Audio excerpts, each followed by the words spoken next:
for your support, as I said earlier, and to also emphasize that our doors are always open. If any member of parliament wants clarity on any issue, please just send me a message or write a letter to us. The other day, I heard from one very honorable member making some statements that were rather unfortunate. He said I had approached or had called some audit firms to falsify accounts and all that. I believe that's not the way we can go. What he was referring to had to do with a special assignment which had to do with the accounting treatment of monetary gold. Now, our information is that the accounting standards do not provide clarity on that. And so you have to be guided by best practices. Now, respectfully, none of us here that said is so. that. And that the is person so. who said that, we don't know, That is so. presumed to have said that we don't know. So respectfully, we would ask that we end Madam this Chair, but with particular your issue. respectfully, Yes. I just want to make an But I appeal. know that you said The your doors are issues always about the open, central and then bank we are want to work quite with you. very sensitive ones. If there's anything anyone does not understand, just let us know. We can have a breakfast meeting, and our technical staff will be there to provide all the answers. Thank you very much. Governor, thank you for coming, and you are discharged. Patron.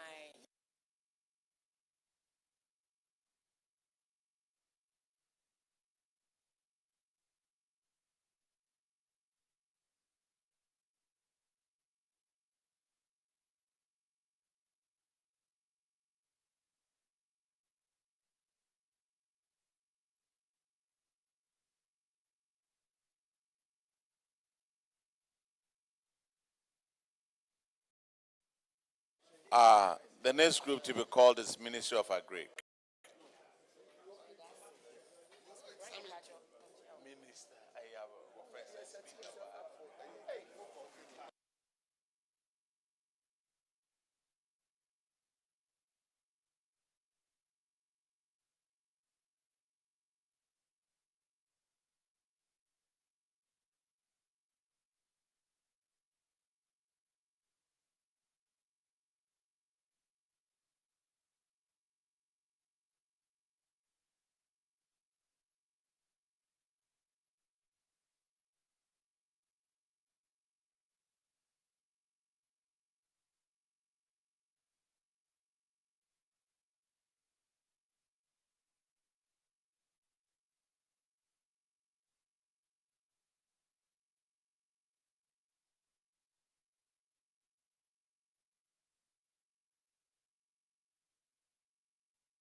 Instead of Ministry of Agriculture, we'll rather call Ministry of Education.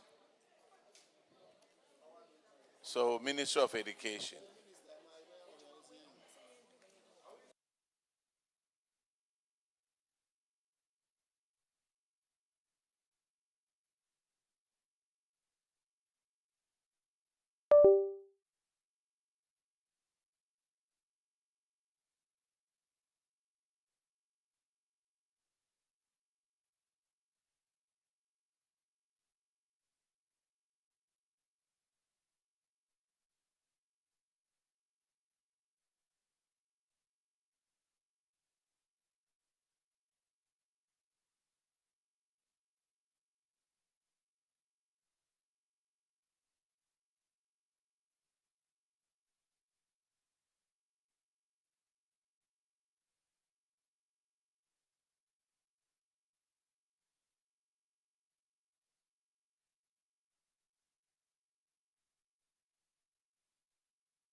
Kindly administer the oath so that we can.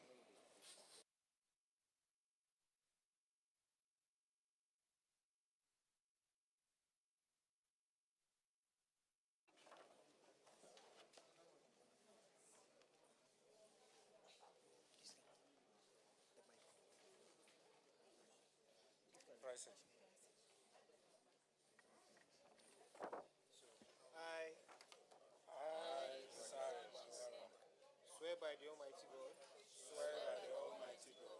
That the evidence I shall give before this committee. Touching the matter in issue. Shall be the truth. The whole truth. And nothing but the truth. So help me God.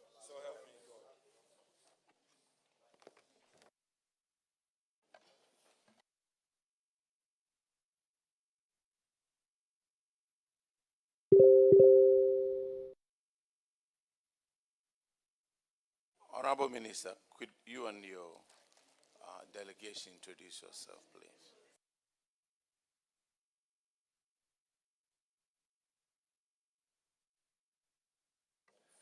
Grateful, Madam Chair and members of the Public Accounts Committee, I extend to you the profound regrets of the Minister for Education. He would have wanted to be here himself, but other pressing matters have taken him to another activity. So with your leave, he has asked me to represent him with the rest of the bureaucrats from the ministries, agencies cited in the various audit reports. Thank you.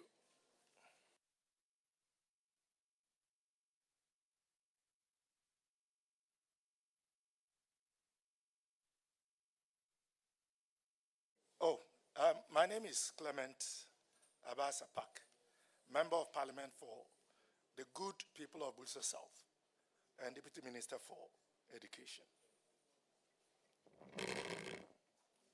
Thank you very much. I'm Rejoice Dankwa, Director for TVET, representing my Chief Director. Thank you. Thank you very much. My name is Smile GC, Acting Deputy Director General in charge of Management Services, GES. Thank you. Thank you, Madam Chair. I'm Isahak Monawaru, Acting Deputy Director General in charge of Quality and Access, Ghana Education Service. Thank you very much. Honorable Chair, my name is Mensa Jerry, GES Internal Audit.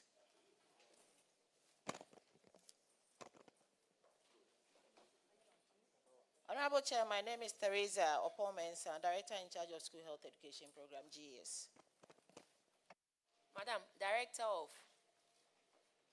School Health Education Program.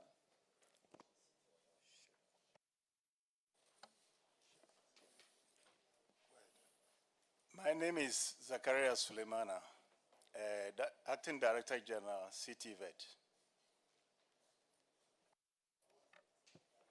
Honorable Chair, my name is Lawson Anakwa, Director of Budget, CTVET.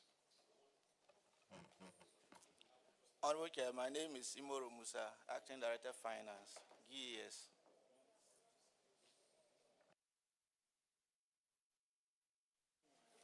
Okay, Ministry, we are going to start with performance audit of the Auditor General on the provision and maintenance of toilet facilities in public schools.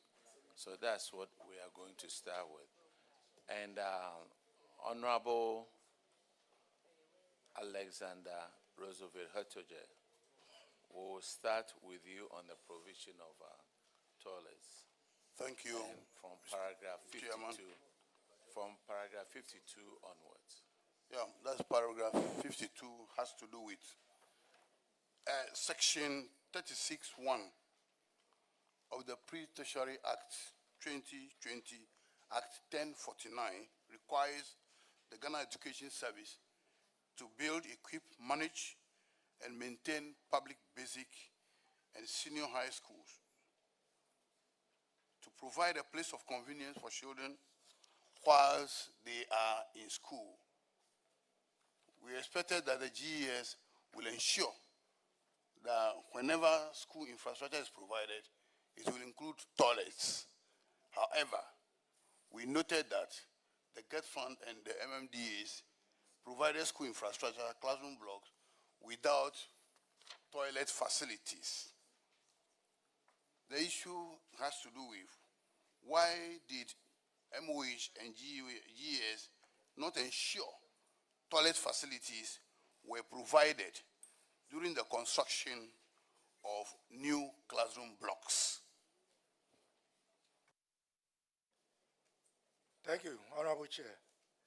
I will refer this question to our DDG in charge of quality and assessment to respond to. Thank you, Madam Chair. As of August 2024, the schools indicated in the report, including toilet facilities.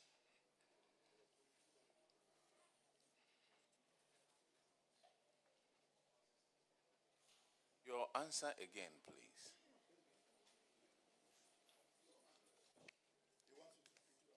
We cannot get your answer very clearly. As of August 2024, these projects had been handed over to the schools indicated in the report, including toilet facilities.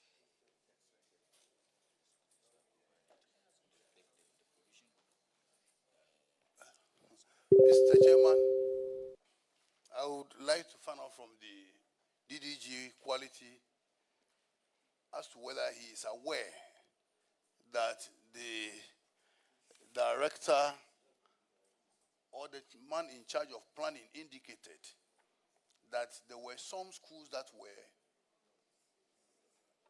built without toilet facilities because they felt there were existing toilets at the time. And he also indicated in this same report that some schools were built without toilet facilities simply because the people or the communities that benefited from these schools were only interested in space for learning but not toilets. That's whether he's aware of that. Grateful, Madam Chair. I think the issues raised by the honorable member should be of grave concern to all of us.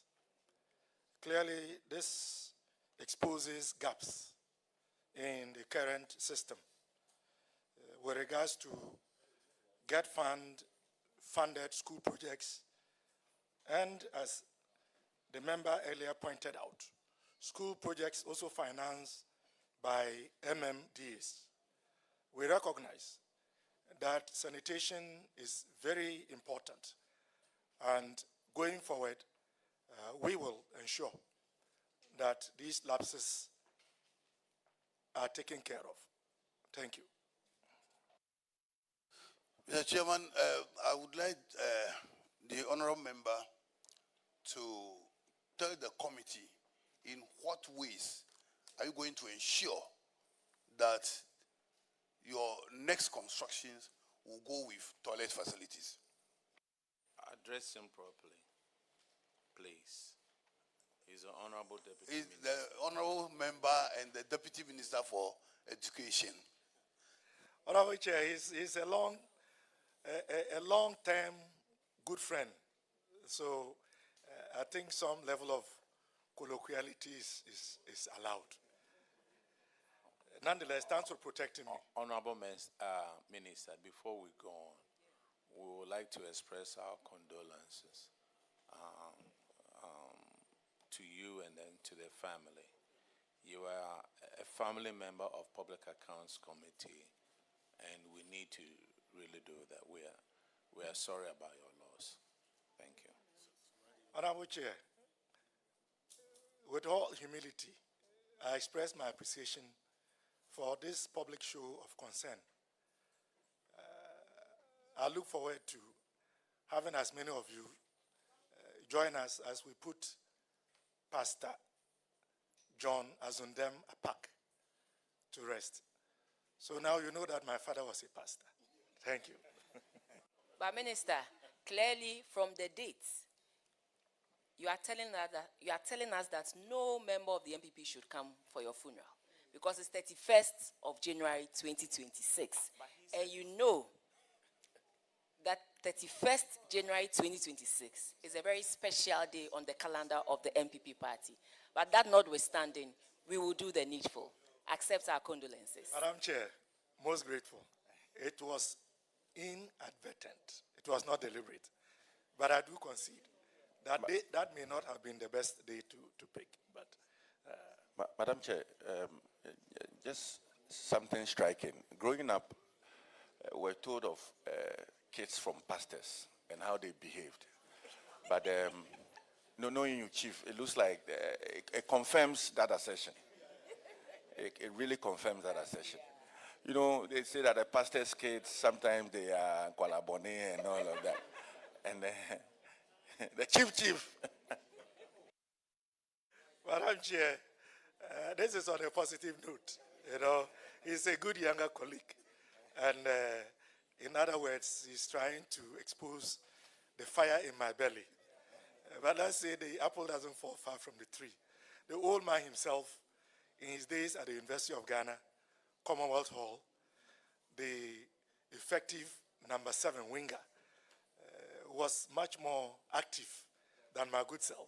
So I believe in the womb of time, I would also transition to become a pastor. Very well. Mr. Chairman, I was indicating that GET Fund now has a lot more leverage in terms of resources with the decapping of the fund. So as part of that, the new direction is not just to ensure that school facilities come with the requisite sanitary facilities, but as you know, we are also advocating and pushing for the inclusion of accommodation for teachers, particularly the schools in the rural areas where accommodation for rent is difficult to come by. So it is within that context that I believe very strongly that we would address these gaps for our collective good, particularly for the girl child, also in the wake of our free sanitary pass program, having sanitary facilities, in this case, washrooms, changing rooms, would be very useful if we are to achieve the policy objective. Thank you. Auditors, take note of that. And Mr. Chairman, with that, I am okay. Thank you very much. The next person is Dr. Giselle, please. It's on paragraph 46. Thank you, Honorable Chair, for the opportunity. Minister, my line of query has to do with the inadequate sanitary facilities in public schools and public facilities. According to the Pre-Tertiary Education Act 2020, Act 1049, it requires that the Education Service constructs and equip public basic schools and senior high schools with adequate sanitary facilities. It's also emphasized in the Technical Guide of WASH 2014 that also requires that such facilities should serve not less than 50 people. So all these technical guides have been provided. Now, the auditors found that the provision of infrastructure in public schools is carried out by your ministry, which is responsible for the planning, funding, and implementation of such infrastructure. They also note that apart from the education facilities not having the adequate facilities. The education institutions not having the adequate facilities.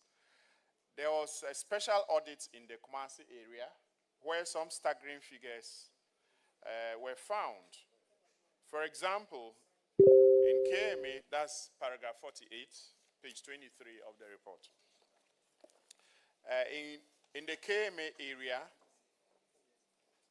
about 125,000 schools had toilet deficits. That's 94%.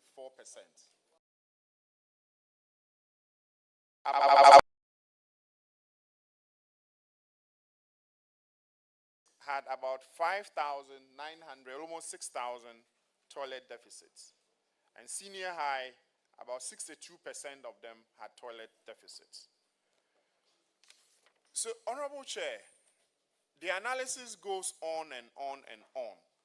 But one striking thing for me is that the auditors identified 3 broad factors that are leading to this.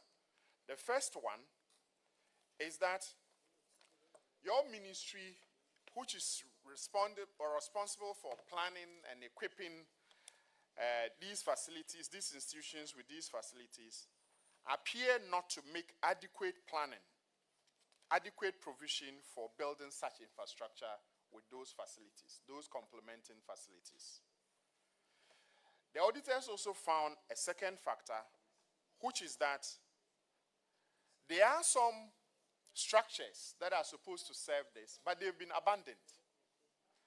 Part of the reason is that there is no water supply to these facilities, and therefore they are abandoned. The final one, which is more disheartening, is that even in cases where our development partners have identified these and supported us to provide this infrastructure, we have failed to hand them over for use by these schools. Honorable Minister, what do you have to say in response to these observations? Let me respond by initially admitting that what you have just narrated is a clear example of a national failure. This ought not to be the case. And I believe that as a nation, we need to be a lot more conscious of the provision of adequate facilities. In this case, toilet and sanitary facilities in our schools. This obviously didn't happen overnight. So the lack of adequate provision for building these facilities, again, would be taken care of within the context of new projects going forward. The new thinking, as far as Get Farm projects are concerned, is that they must be holistic in terms of coming not just with the classroom blocks, but the toilets and the washrooms and the changing rooms, and even accommodation for teachers. That will respond to the first factor identified. Now, you also mentioned the second one, which is abandoned structures, which should be in use as sanitary facilities. Clearly, that is one that we can look at as a ministry and to see how we can put them to use. It will come at a cost, but we can look at it, conduct an audit, and do an appraisal about how much it will cost. And if we can make a good case, I believe we should be able to address some of the abandoned structures. The third factor identified by the auditors has to do with those facilities funded by donor partners, which for one reason or the other the auditors have queried of not being put to use. We will look into that as well, and to make sure that those that are yet to be put to use are put to use. Because if the facilities have been constructed and are available, why would they not be put to use? Except, of course, there could be matters of payment to the contractors, which may then prevent the handing over of those facilities to GES for onward use by the students. So we welcome these queries. We would work at them to ensure that our students, our wards, are able to have these critical facilities to enhance teaching and learning. Thank you. Thank you, Honorable Chair. And the Honorable Clement Apak that I know, and the Honorable Haruna Idrisu that I know, I'm confident that you will walk this talk, except that I have a further clarification to seek. You indicate that the new thinking is that infrastructure like these that go to the basic schools in particular should come with sanitary facilities and also teachers' accommodation. Did you also factor in water, say boreholes, etc., in such facilities? Because one of the reasons for abandoning these structures is just that they don't have flowing water, and therefore there's no point using them. And so we appear to be wasting and sinking a lot of money to structures that are not utilized. Madam Chair, the honorable member is right. It was an oversight.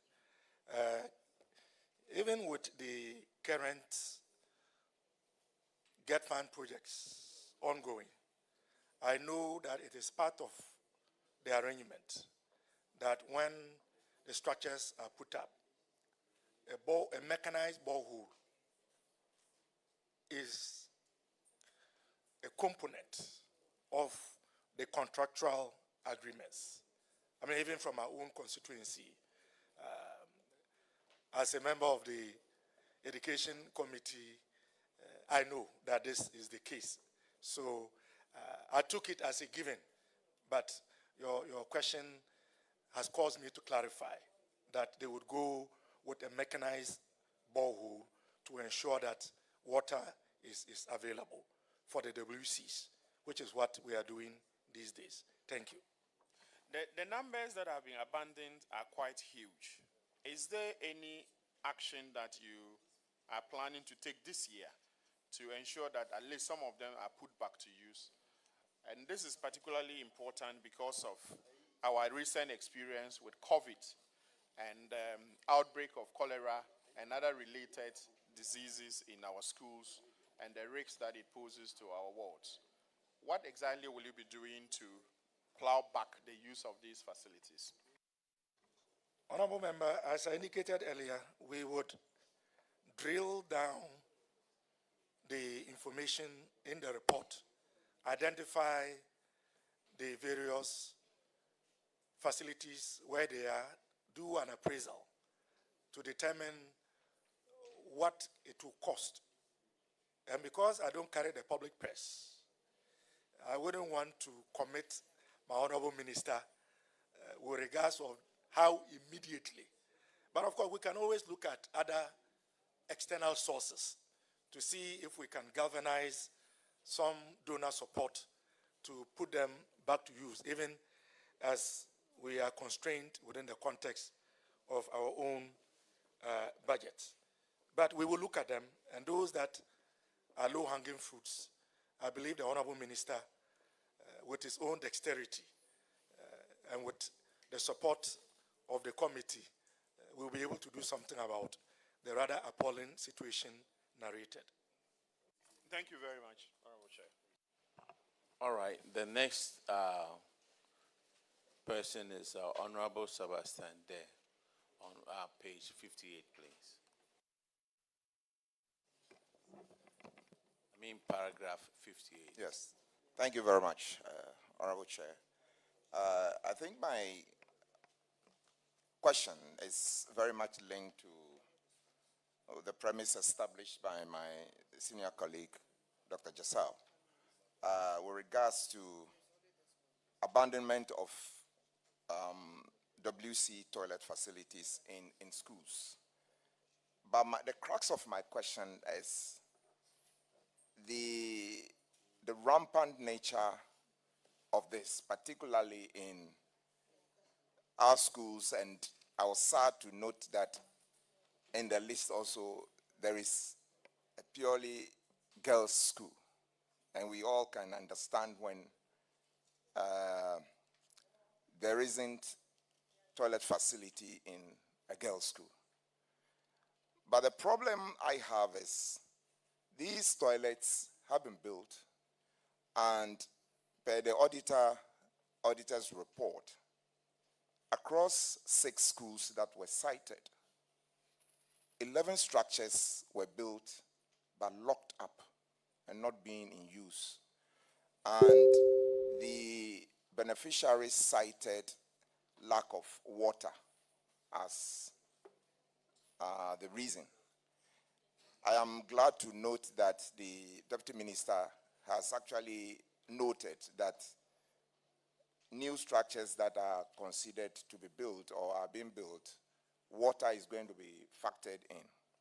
Question is, these ones that were cited by the auditor, what is the status now? Have these structures been opened now? Because at least the auditor's report has come out over a year now, and the committee would like to know whether these 11 structures across the 6 schools are now opened and they are being put to use. Most grateful, Madam Chair. I would invite my DDG to respond, and if necessary, I will wait in. Thank you, Madam Chair. The schools that were identified in the sample reports have all been handed over to the schools. But for those that were abandoned due to lack of water and the use of WC toilets, KVIPs have been provided while the system works to resolve the problem sustainably. And when it comes to the girls' school you mentioned, they have received a 20-seater toilet facility at least to stand in, while some other additional facilities will be added. Madam Chair, the additional information I wish to provide pertains to the existing structures that cannot be used due to the unavailability of water. I would be conveying this to the Honorable Minister. I know that it should be possible for us to speak to other government agencies with the capacity to drill boreholes. And we know that if we get a borehole and we get a poly tank, it should be possible for us to connect so that these facilities can be in use. The truth is that the sanitary conditions in most of our pre-tertiary institutions, simply put, are appalling. And we cannot be proud of that in this 21st century. So it is part of our responsibility to correct, for lack of a better word, the mistakes of the past. Thank you. Honorable Minister, what worries me a lot is take Mamprobi Sempe 1, 12-seater toilet, 20-seater toilet, another 12-seater toilet, uncompleted since 2010, awaiting Ghana water connection. And then the alternative is use of public toilets, including KG children. Goodness. I mean, 2010, some of us were not born. And looking at Ghana water, why can't we drill boreholes? The water that you use in flushing the toilet doesn't have to, if it's salty, you can use it. Whatever, but Is it because our children don't attend these schools? Madam Chair, this is a very profound question. And I think it's a challenge to all of us as members of parliament and representatives of the people to insist and advocate that sanitary conditions are adequately provided and that agencies as well as public companies which have the responsibility of ensuring that this happens also play their role. Because truly, as the honorable member said, it is water to flush a WC. It doesn't have to be cured, purified water. How can that take 2010 to 2026, 16 years? I was still in Vancouver, Canada. I had not even come to Ghana yet. Clearly, so this cannot be acceptable. I agree with the sentiment of the committee. My other one is Kumasi Girls Senior High School, a 28-seater WC. The reason for lockup is in good state, but locked due to unavailable water. The alternative they are using is a caved-in KVIP or other KVIP structures.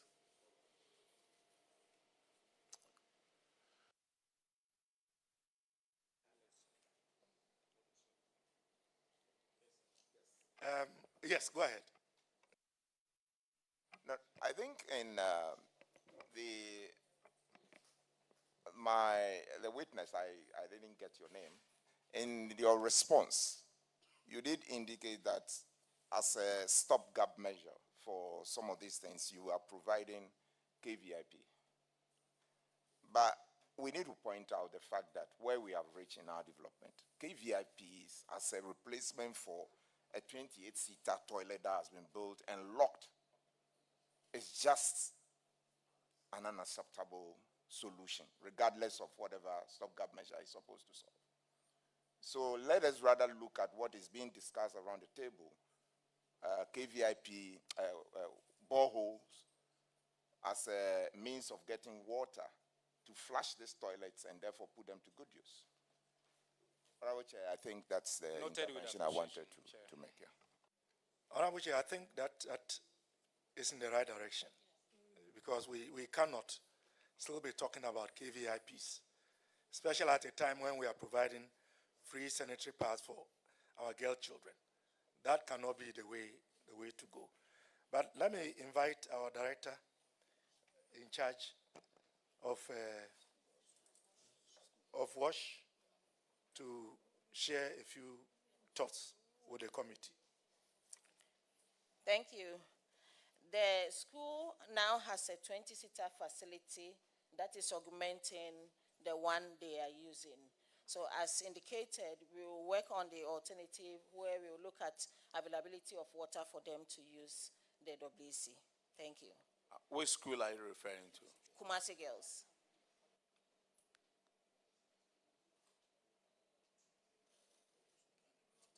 Madam Chair, Kumasi Girls, for clarification.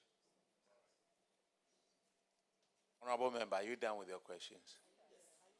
All right, thank you. The next one is Honorable Kwesi Kunedu from paragraph 63. Chairman, thank you very much. Chairman, this also has to do with abandoned and delayed handing over of similar facilities to schools. And I believe the discussion that we are having, the reasons are almost the same. So I believe that we probably would have to quicken our steps in providing some of these water for some of these toilet facilities that we are doing for the schools, as has been discussed, such that some of these projects will not be abandoned. But however, in any case, what we have at the moment, have we been able to finish up some of these for them? Especially we are looking at PRESEC, we are looking at Sempe cluster of schools and the rest. Have we been able to finish some of these for them such that they will be able to use them, whilst in the future and in current terms we try adding on the water facilities to some of these projects. Most grateful, Madam Chair. I will invite DDG to respond. Madam Chair, for emphasis, those that were identified, including PRESEC, that have been completed and handed over to the school. Thank you very much.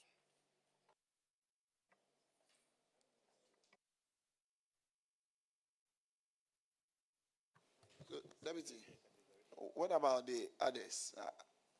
Because we are looking at almost about 5 of those schools. All those, probation pay and the rest.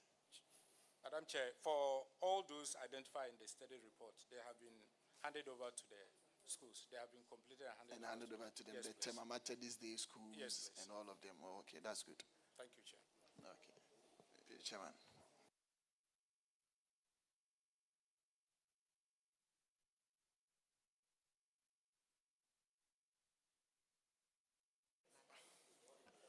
All right, let me read you paragraph 67 of this report. As a result of deficit in sanitary facilities in the schools, children, students and pupils, including children in kindergarten, were left with no option than to engage in open defecation or go out of the school's premises to use public toilets. And in most cases, these pupils did not return to school.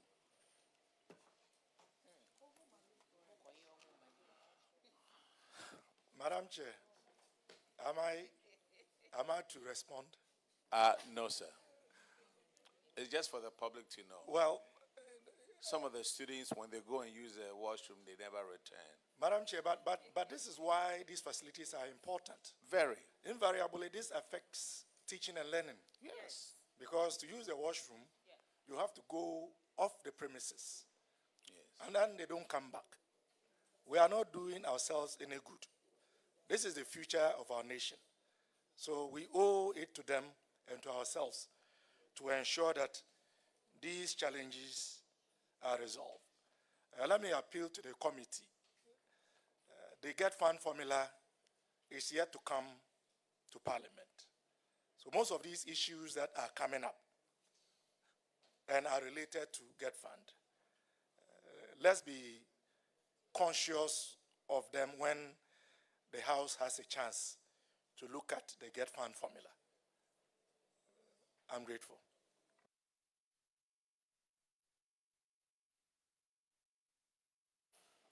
Okay, the next question is for Honorable Frederick Yao Ahinkwa. It's paragraph 74. Thank you, Chairman. Chairman, my question has to do with the maintenance of sanitary facilities. Section 5.7 of the WASH in Schools Facilities Planning and Management Guide 2014 requires that sanitary facilities in schools should be cleaned daily, and areas to be cleaned include walls, floors, wash hand basins, toilet bowls, and squat hole. Daily cleaning of sanitary facilities is to be undertaken by pupils or employed cleaners. The auditors had an interview with school management, teachers, and people, and that the facilities were not cleaned on daily basis.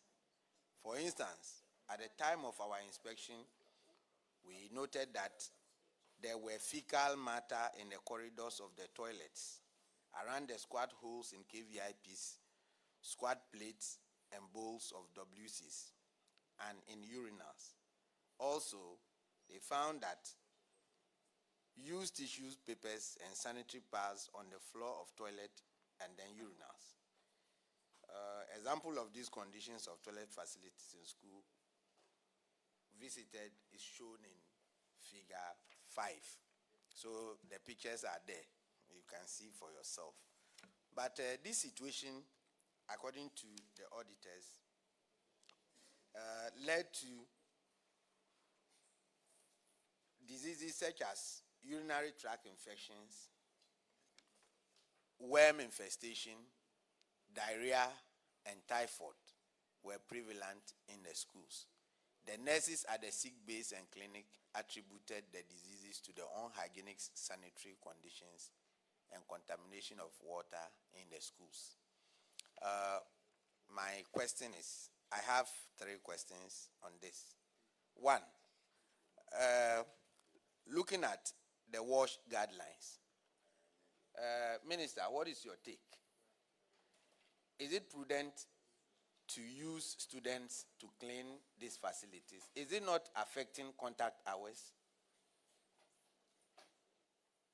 And Well, if so, if you what want my is the honest remedy? opinion, students should not be used to clean these facilities.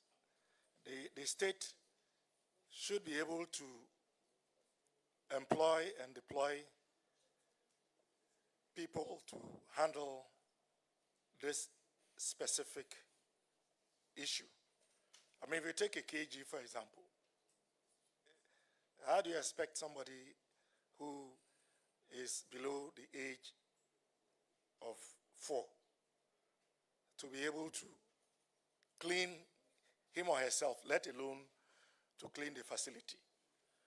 Even so, as we go upwards, I think perhaps it's only at the secondary school level that students who were notorious as my good self would usually be punished to clean toilet facilities, which I have done some as part of correctional measures. So I believe at the lower tier, we should be looking at employing people to do this work. And I don't think it will be too much to ask. That is my opinion. Thank you. Part of the report indicates that some schools engage some employees to do the cleaning, and the source for payment was levies collected from PTA. And in 2021, there was a caveat that no PTA should pay a levy to any school. So because of that, those who were employed to do the cleaning were unable to do, and they were disengaged.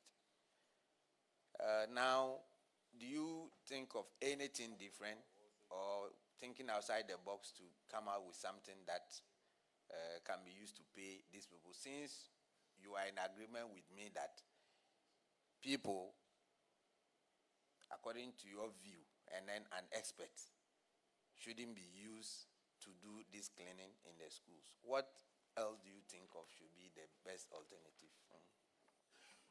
Most grateful, Madam Chair. Indeed, it was the case that PTAs were disbanded. We had what was called parent associations. The A was taken back. But we have since reinstated PTAs with some modification and some guidelines. But having said so, it shouldn't be the responsibility of PTAs. Ideally, this should be the responsibility of the state. We all know the elephant in the room, and I don't mean the party that my good sister, Madam Chair, belongs to. The elephant in the room is inadequate financial resources. If the ministry had adequate financial resources, I believe that we would have employed and deployed people to undertake this very important activity. But even so, I think it is time for us as a nation to have a deeper public conversation around our educational system in general, largely captured in the Education Forum report, but specific to some of these ancillary issues that can either enhance or, if you like, dissipate teaching and learning. So I would bring this to the minister, and I know wherever he is, he will become aware of this conversation, so that we can see what can be done. Maybe at the next opportunity, giving clearance by the finance ministry to recruit non-teaching staff, we could factor in specific employment opportunities for people to attend, to be employed, to attend to the matter of sanitation as far as our schools are concerned. So these are some of my ideas as to how we can address the issue. Thank you. Thank you, Minister. I think I'm impressed with your responses. My worry has to do with the people. When you look at a report, the interview was on sick base in second cycle institutions. And the effect of these unhygienic conditions has resulted in urinary tract infections, worm infestation, typhoid, and then what have you. If we are experiencing this at the second cycle institutions, where we will say the students are a bit grown up, you can imagine what is happening at the basic schools. I'm much worried about this. Let's do something. I'm equally a teacher by profession. It's just by chance that we are here. I'm a teacher by profession from A to Z. Yes, so I'm concerned. Thank you. Grateful, Madam Chair. I think we've taken note of the honorable members' legitimate concerns: diarrhea, urinary tract infections, worm infestation. Clearly, it means that all is not well. But I think it is also an ancillary of the increased number of students that we have using limited facilities. So whilst trying to increase the spaces by augmenting existing facilities with new facilities can be a factor towards addressing this.